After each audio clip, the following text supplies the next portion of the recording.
AITA for moving my assets after my wife begged me to take her back when I caught her cheating? I, a 38-year-old man, never thought I'd be posting here, but after what's happened these last few months, I figured maybe someone out there could use the warning, or maybe I just need to get it out of my head before it eats me alive. We were married for 3 years, together for 7. We met when she, a 36-year-old woman, was a single mom to a 10-month-old girl. I stepped in, helped raise her, and 2 years ago, I legally adopted her after we got married. We also have a 2-year-old son now, and for a while, everything seemed to be heading in the right direction. I work as an auto mechanic. The plan was to build a home shop so I could do side jobs without being away from the kids every night. It took me 6 months of weekend work, but I built it from the ground up. Electrical, a lift, everything. It looked cleaner than most shops in town. All I wanted was a future that let me be around my family and still pay the bills.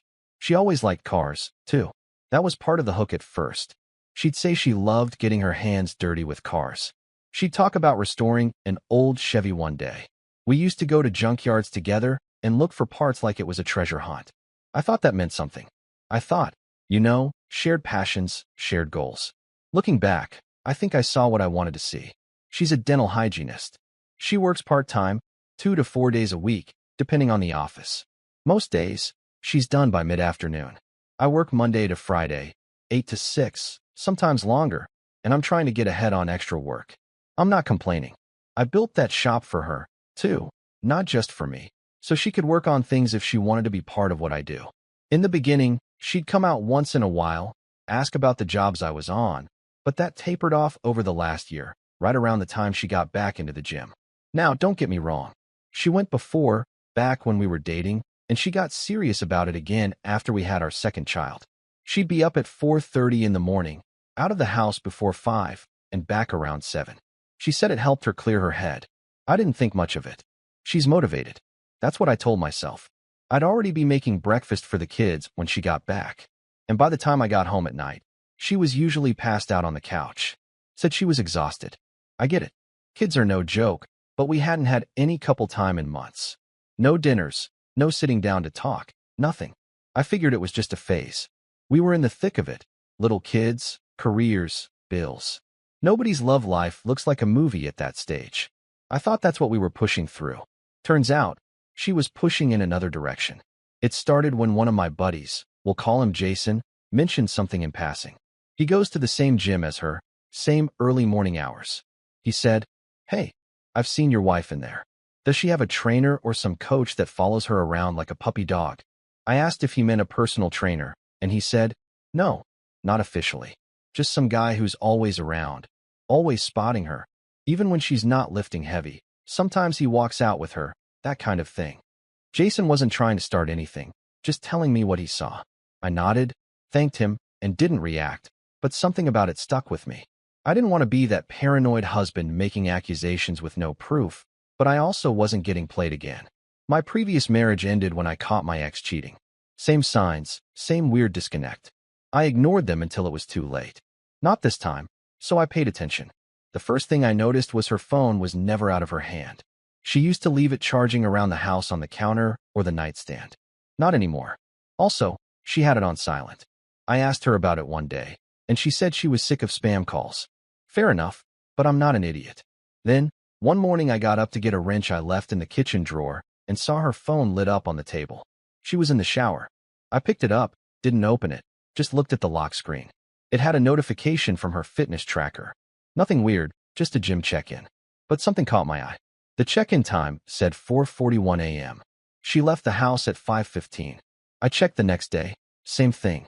The gym location was popping up before she even left the driveway. That's when I started digging. I knew her fitness app synced to the cloud. We set it up together on the home computer when we were trying to track calories during her pregnancy. I logged into the account from the shop laptop and pulled up the GPS records. None of those gym check-ins were at the actual gym address. An orange F-150. That's when something clicked. I remember Jason had told me in confidence once, "My coach drives an orange F-150. He's obsessed with that truck." So I called Jason and asked him straight up, "Hey, you remember that orange F-150 you told me about? Your coach's, it's always at that park." He paused and said, "Yeah, that's him." I asked him for a favor. Next time he was at the gym, could he get a picture of the license plate? 2 days later, he sent me the photo. There it was, clear as day, the plate. I stared at it like my life depended on it. I burned it into my memory like it was the most important thing I'd ever have to remember. I didn't confront her. Not yet. I wasn't going to tip her off. I needed more. I needed something that made it undeniable. So I waited, and while I waited, I started moving money. I opened a new account at a bank across town. I started transferring savings there. I changed my direct deposit. I told her my old account had some fraud issues. I closed the joint credit cards. She barely noticed. She always used her personal card anyway. Then I ordered one of those discreet dash cams with a motion sensor and cloud storage. I installed it in her SUV while she was inside bathing the kids. I told her I was rotating the tires. I knew I couldn't stop whatever was happening, but I could make sure I didn't get screwed by going in blind. I didn't expect anything from the dash cam right away. It was more of a long game. Install it. Forget about it. Let her forget about it. Most people think cameras are just for traffic or accidents, but this one had a parking mode with motion sensors. It was hardwired to stay on, even when the engine wasn't. The footage uploaded to the cloud whenever it was triggered. I set the folder to private and checked it every few days from the shop computer. The first few clips were nothing. Leaves blowing across the driveway, a neighbor's cat, a delivery guy turning around in our cul-de-sac. But then came the morning I got exactly what I needed. A Thursday at 5:28 a.m., the SUV was parked at that same trailhead parking lot. It's a tight shot because it faces the woods, but the motion event triggers when the driver's side door opens. She gets out. Gym bag, ponytail, earbuds. She's wearing that same green hoodie she always says is too comfortable not to wear every day. She walks around the front of the car, stands there for maybe 10 seconds. Then the orange F-150 pulls up. I paused the clip and stared at the license plate.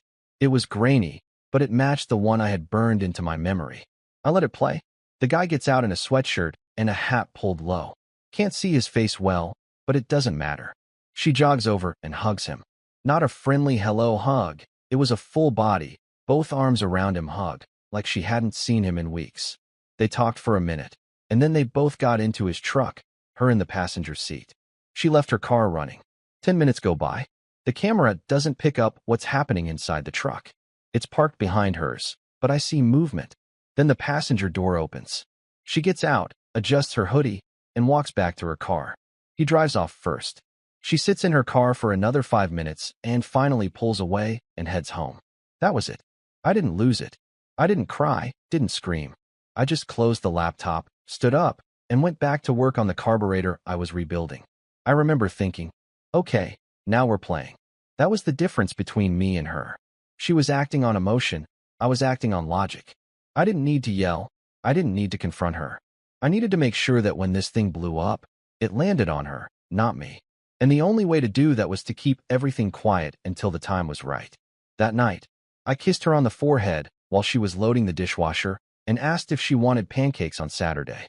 She smiled and said that sounded nice, like she hadn't just gotten out of some other guy's truck that morning. I kept playing the part. Over the next 2 weeks, I collected more. Same parking lot, same truck. Sometimes they'd switch it up and park at different ends of the trailhead.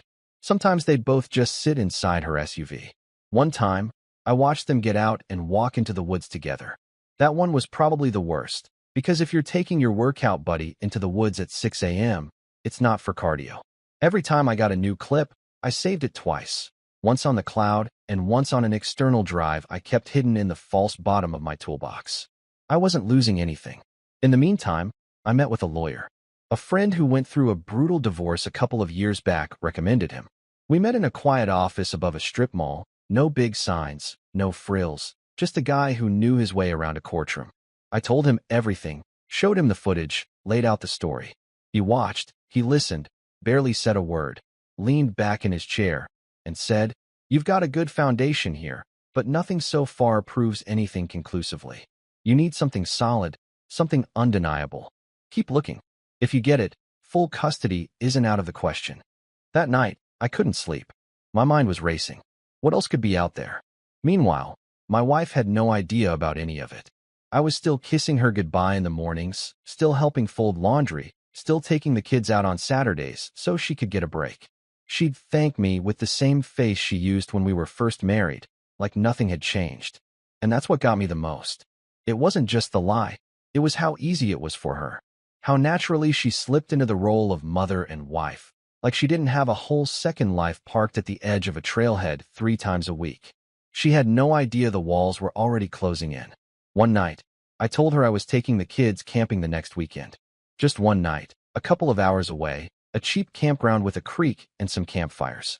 I told her, I wanted to spend time with the kids. Give you a break. She loved the idea. Said she could use the me time. She offered to pack the snacks for the trip. Perfect. What she didn't know was that I'd installed 2 new cameras in the house. One looking at the shop and one watching the front door, motion activated, cloud connected, and discreet. When Friday came, I loaded up the truck with snacks, sleeping bags, and 2 sleepy kids. We left around 5 p.m. I kissed her and said, I love you. See you tomorrow night. Within 40 minutes, we were at a friend's cabin. The kids were asleep early. I opened the laptop and waited. At 6:12 p.m., the front door camera pinged. She walked out in that same green hoodie again. At 6:35, the orange truck was back. This time, they went into the house. I sat on my friend's cabin couch with the laptop open and the kids snoring softly in the next room, and I watched a man who wasn't me walk into my house, the house I had built a life in. The door camera caught them standing on the porch for maybe 10 seconds. She looked around like she thought someone might be watching. Rookie mistake. If you're going to cheat, don't do it on your own front porch like you're delivering packages. I mean, she didn't even wait 24 hours after I left with the kids. She let him in like he owned the place. The motion camera in the shop triggered next. That one had a better angle. She brought him in through the laundry room door. She even turned on the shop lights like she was proud of the place. My place, the one I wired and insulated and spent every Sunday on so she wouldn't have to worry about money. I watched her show him around like it was a guided tour. Then she leaned back against my workbench and laughed at something he said. My tools, my name, were less than a foot from her head. And then it happened. He moved in closer. She didn't back away.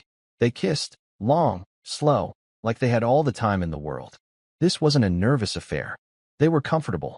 This wasn't just flirting anymore. Not just emotional games. This was physical. This was proof. I didn't get emotional. That part of me was already dead. I'd killed at the moment I saw her get into his truck the first time. What I felt now was sharp, clear, not rage, but strategy, like when you're torquing down a cylinder head bolt. Measured, exact, and final. They were in the shop for about 45 minutes. The camera caught bits and pieces, not full-on scenes that would make a jury cringe, but more than enough to make the story clear. He had his hand on her hip at one point. She was leaning against him in another. He lifted her up once. They were smiling the whole time. That night, I sent the footage to my lawyer. He replied immediately, "This is exactly what we needed. I'll draft the motion on Monday." By Saturday morning, I had a plan laid out. Step 1, get the kids somewhere safe. Step 2, serve her with the papers while she was still on cloud 9. Step 3, hit the reset button on my life and take everything I'd earned with me. We got back late Saturday night. The kids were asleep in the back seat with their juice boxes still half full. I carried them in one by one, tucked them in, and then went to the kitchen where she was pretending to look at her phone. "How was it?" she asked. "Good," I said. "Did they like the creek?" She smiled. "I'm glad you got some time with them." That was the last normal conversation we ever had. The next morning, I got up early, dressed the kids, told her I was taking them out for pancakes. She was half asleep and waved us off. I'd already packed their bags the night before. We didn't come back that day. I went straight to my lawyer's office. He had everything ready. Divorce petition filed for irreconcilable differences, citing infidelity and abandonment. Motion for emergency temporary custody based on physical evidence and risk of instability. We had the dashcam footage, the shop footage, the location records. We even had my friend Jason willing to testify that she was meeting this guy at the gym and lying about it for months. At 2 p.m., while she was probably making a smoothie or watching some influencer sell leggings, she was served with the papers on our front porch, the same spot she let him in. She called me 6 times in 20 minutes. Left voicemails, all confused, playing dumb. "What is this? Are you serious? I can't believe you're doing this. This is insane." I didn't answer a single one. Around 4:30, I got a text. "Can we at least talk, please? For the kids." I didn't reply. At 6, she sent another. "This isn't what it looks like. It wasn't serious. I laughed out loud at that one. That's what they always say when it all blows up in their face. It wasn't serious after months of 6 a.m. parking lot meetups and making out on my workbench. I stayed at my friend's place again that night. The kids were fine. We ordered pizza and watched cartoons. They didn't know what was happening yet, and I wasn't about to let her drag them into it. The next morning, she showed up at his house. I didn't answer the door. She stood outside for 10 minutes, trying everything. First soft, then crying, then yelling, then name-calling. Said I was poisoning the kids against her, as if I'd even mentioned her name in front of them. I hadn't, and I wouldn't. When she finally left, my friend looked at me and said, "You okay?" I told him, "Better than I've been in months." That Monday, I filed for full custody. The courtroom didn't scare me. I've been in worse places, under trucks in the middle of winter, pulling transmissions with my knuckles bleeding, the lights flickering, and the phone ringing because someone's car won't start. The courtroom was just paperwork and suits, and honestly, I showed up cleaner and more put together than I had been in months. Fresh haircut, button-down shirt, organized binder in my hand. My lawyer had it all tabbed out: dashcam footage, shop footage, GPS records, a timeline of incidents, even cross-reference schedules of her fake gym check-ins. No emotion, just facts. She showed up 10 minutes late, alone, no lawyer, wearing the same jacket I got her last Christmas. Her face looked like she hadn't slept, which might have mattered to me if I hadn't watched her draped over another man on my workbench like it was a romantic movie set. The judge called us first for the emergency custody hearing. My lawyer presented the evidence. Straightforward. He didn't even need to embellish it, just showed the pattern of behavior. Wife disconnects from the home, creates a false gym schedule. She is repeatedly recorded meeting another man outside that gym in secret during family hours. She then invites him into the marital home the same night the husband takes the children out. The judge asked her what she had to say. She blinked like she didn't understand the question. Then she dropped the classic, "It's complicated." The judge leaned forward. "This isn't complicated. You were either at the gym or you weren't. This man is either a personal trainer or he's not." She tried to deflect. "I was going through a hard time. I needed someone to talk to. So why not your husband?" Silence. And then came the line I'll never forget. "I didn't think he'd understand." The room was quiet. My lawyer didn't even look up from his notes. The judge just wrote something down and moved on. She asked for joint custody, claimed she was still the primary caregiver, that I'd always been busy with work and didn't understand what it was like to be home all the time. My lawyer pulled out the calendar, showed the hours I worked, the home shop I built to be near the kids, the records of drop-offs and pickups, the doctor appointments I left work for, and the meals I cooked. We even had screenshots from the family text chat. Me coordinating everything, her ignoring half of it to send memes to her gym friends. The judge looked at me and asked, "You want full custody?" I said, "Yes, Your Honor. I'm not taking their mother away from them. I'm just trying to give them stability." That hit home. 2 hours later, the judge awarded me full temporary custody pending the divorce. She was allowed visits, but they had to be supervised until an outside counselor completed an evaluation. She tried to argue, claimed I was using the kids to punish her. That's when the judge raised his voice. "Ma'am, you created this situation, and your husband came with proof. You came with excuses," he added. "And since the marital home is solely in his name and the children will remain with him, you are to vacate the property within 10 days, unless a new arrangement is reached in mediation." She went pale, didn't say a word. I walked out of that courtroom with my kids. My lawyer gave me a nod and said, "This isn't over yet, but she's lost the moral high ground." Back at the house, I started cleaning. I threw out the hoodie she wore for her morning meetups. I put her spare toothbrush in the trash. I bagged up everything she'd left behind that she hadn't asked for yet, mostly clothes and gym stuff. It fit in 2 trash bags.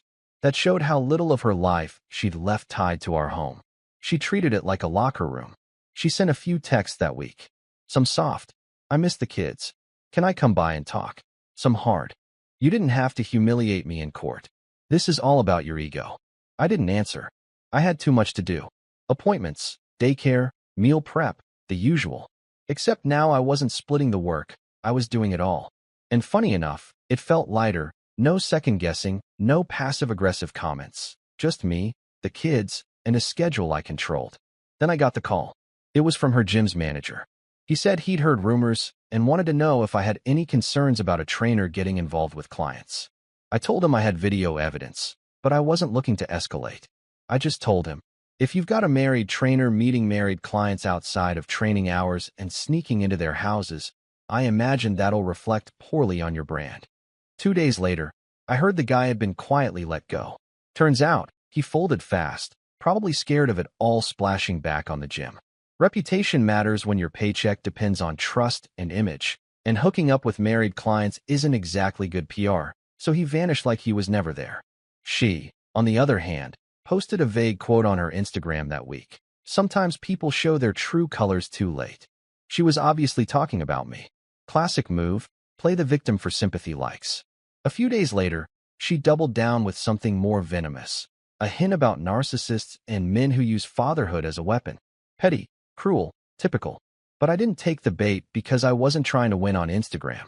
I was trying to win custody, and I already had it. The divorce hearing was still on the way, but I wasn't worried. I had the truth. And the man she bet it all on, he never once showed his face. It didn't take long after the hearing for things to start unraveling on her end. I wasn't watching her life, not stalking her socials, not asking around. But news gets back to you. Small-town problems. Her gym let the trainer go the same week I made that call. No press release, no public story, just he no longer works here, and his picture scrubbed from the staff page. I'm not naive. He probably didn't lose his job just because of my heads up. But businesses don't like drama that leaves a paper trail. A married man getting involved with a married client. Caught on security cameras using a public business as a cover for meetups. It's too messy. They cut their losses, and he was her anchor. He was the guy she risked her marriage, her family, and her reputation for. And he was gone before she could even process the fallout. From what I heard, he didn't just get fired. He moved, transferred gyms, quietly vanished before the mess could catch up to him. She never admitted it, but I pieced it together. The orange truck was suddenly never around anymore. No more 5 a.m. parking lot videos, no more late gym check-ins. It was like he'd been erased from her map. He probably told her he needed space. Sure he did. Best part, she never even mentioned him in court. Not once. She didn't try to defend the relationship, didn't acknowledge the timeline. She wanted to wipe him from the story completely. She wanted the judge to believe she just made a mistake, an emotional slip-up. But I had the timestamps, the videos, the records.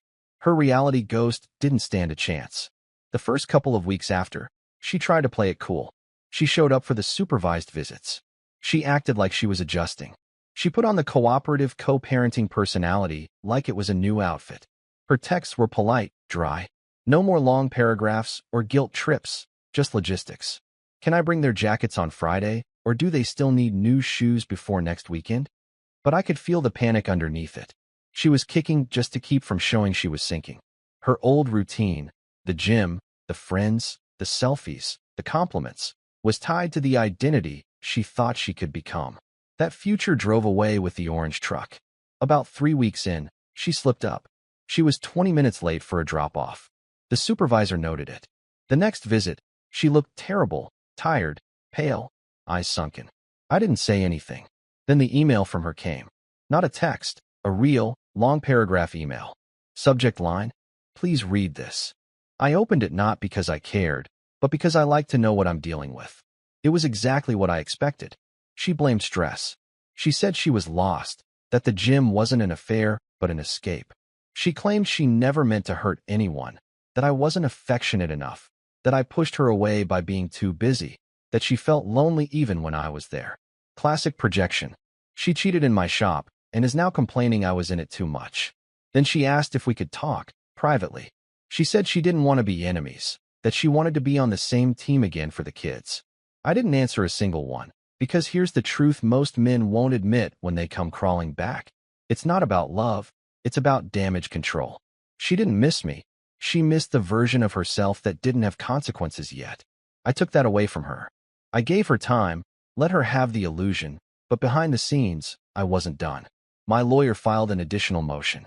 We weren't just going for supervised visits anymore.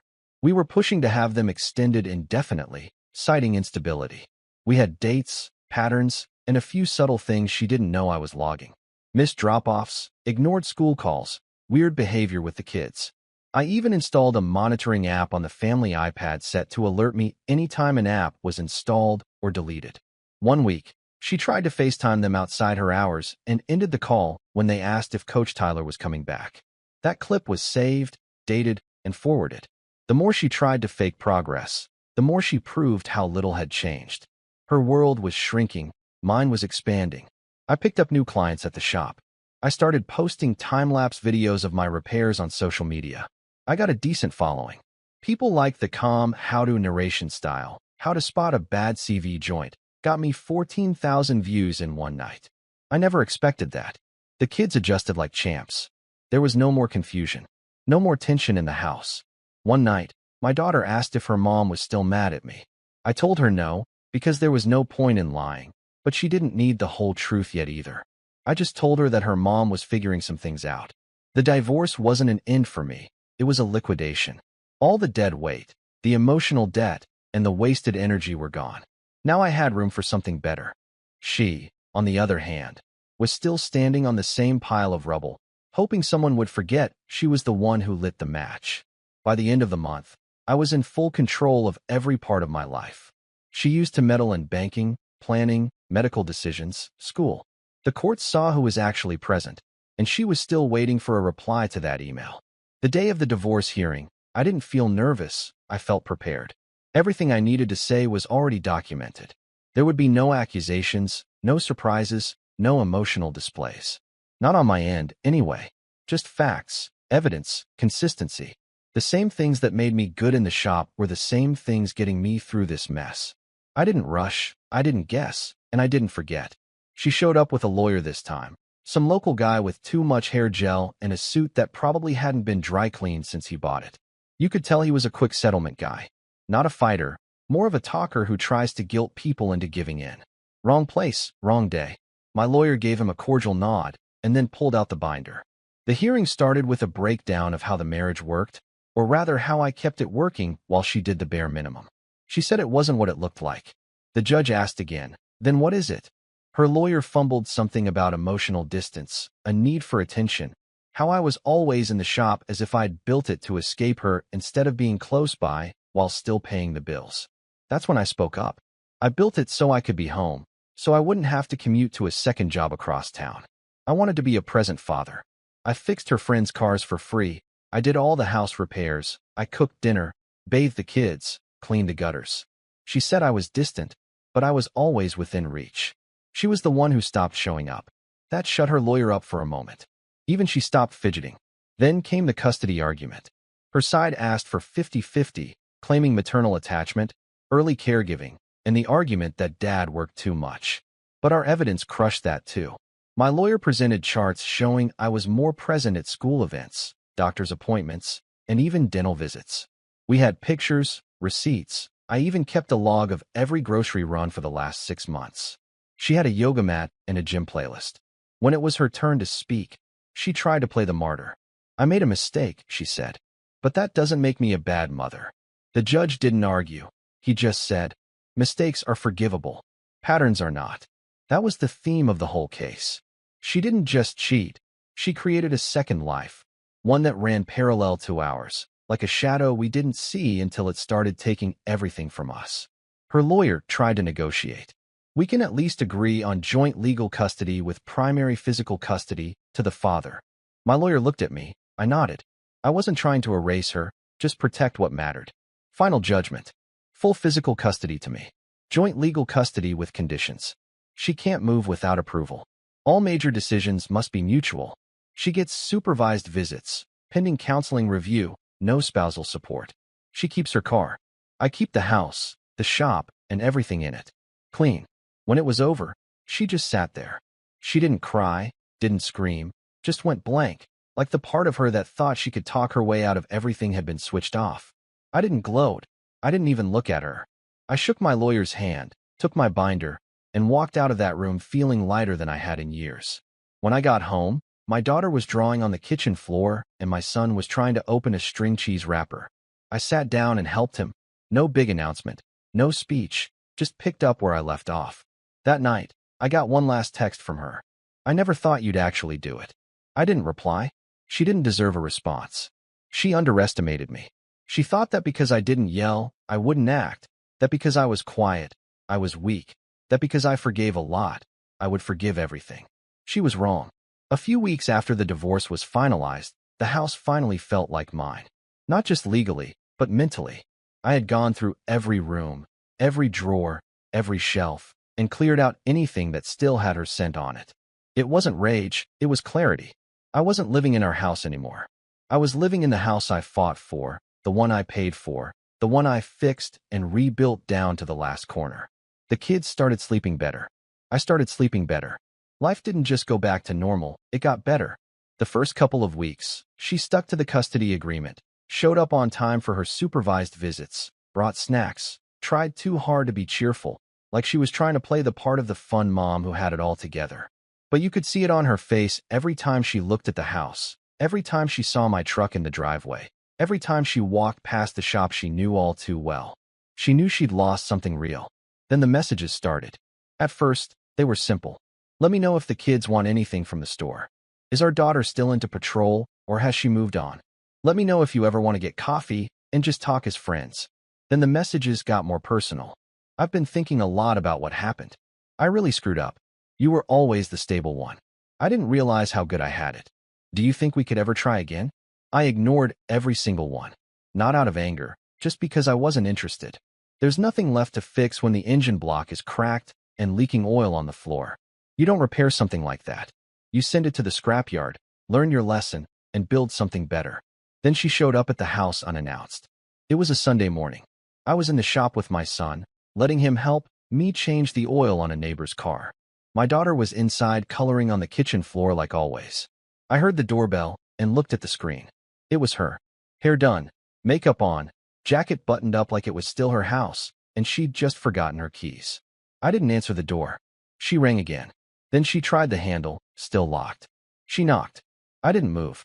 Eventually, she sat on the front porch and just waited.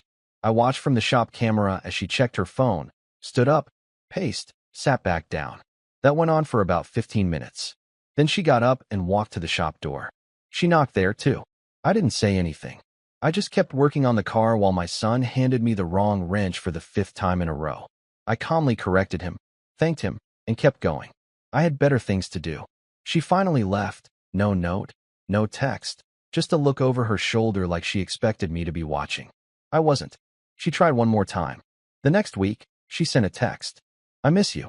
I don't recognize the person I became. I'm seeing a therapist. I'm changing. I didn't reply. Because here's the thing. This wasn't a mistake. A mistake is forgetting to buy milk at the store. What she did was a choice. Not once, not twice. Repeated, planned, deceptive.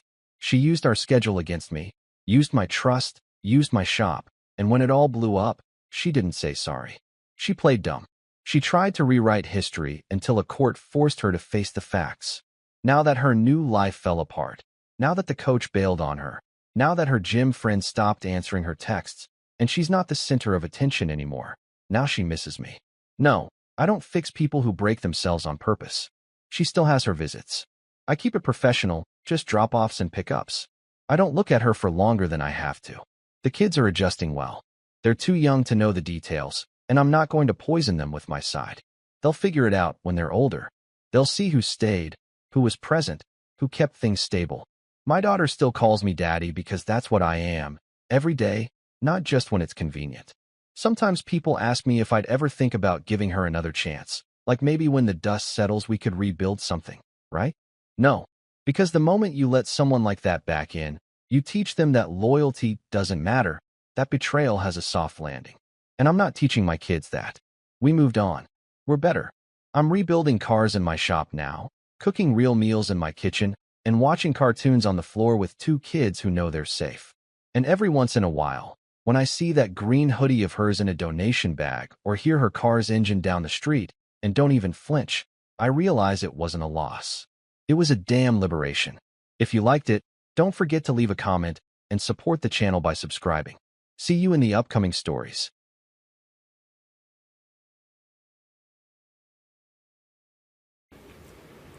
Hey, what's going on? It's Bill Burr, and it's time for the Monday Morning Podcast for Monday, June 3rd, 2024. What's going on? How are ya? How's it going? Oh, I got my glasses on.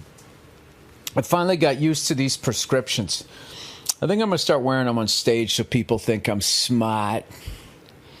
Look at him. He's got glasses. He must read or something. I got to shut this fucking heater off. I feel like it's going to be too loud during the podcast here. Where am I going? Can I shut it off here? Is this how you do it? Did I do? No, that's not it. Then you hit it again. Then you go back to the fucking thing. You spin it around. You bring it down to, there you go. Anyway, we're into June, man. You know? June 2024. I love all these fucking doomsdayers that always were saying Jesus is coming this time, he's coming that time. You know, where is he? It's 2024. He was supposed to be here. I don't know how many times in my life. Something was supposed to happen in 1984. Something was supposed to happen in the year 2000. In the year 2000. Never did. Right? He was supposed to come. There was supposed to be a rapture.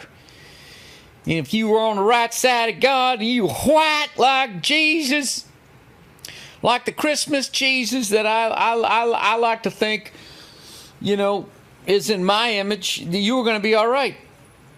People were going to turn around. All that was going to be left was your fucking overalls and your duck boots. And Jesus was going to take you to the promised land, right? And there you could sit.